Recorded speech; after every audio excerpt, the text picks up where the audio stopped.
Bakıda sevgilisini daşla öldürməkdə təqsirləndirilən İgid Rəcəbzadənin cinayət işi üzrə məhkəmənin növbəti iclası keçirilib. Bakı Ağır Cinayətlər Məhkəməsində hakim Səbuhi Hüseynovun sədrliyi ilə keçirilən prosesdə qətlə yetirilən Elnarə İbrahimovanın bacısı şahid kimi dindirilib. O bildirib ki, bacısı ilə İgid Rəcəbzadə arasında münasibət olduğundan xəbərsiz olub. O təqsirləndirilən şəxsi bacısının işlədiyi restoranın müştərisi kimi tanıyıb. Bacım mənə demişdi ki, İgid bizim yerlidir. Onun Bakıya gəlməyindən 6-7 ay keçirdi.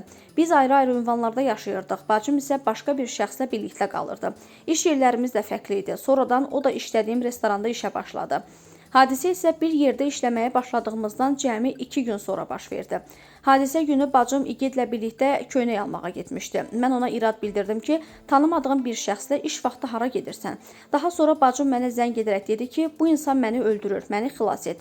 Mən dərhal 102 xidmətinə zəng edib hadisə barədə məlumat verdim. 14 oktyabrda keçirilməsi nəzərdə tutulan növbəti iclas şahid ifadələri ilə davam edəcək.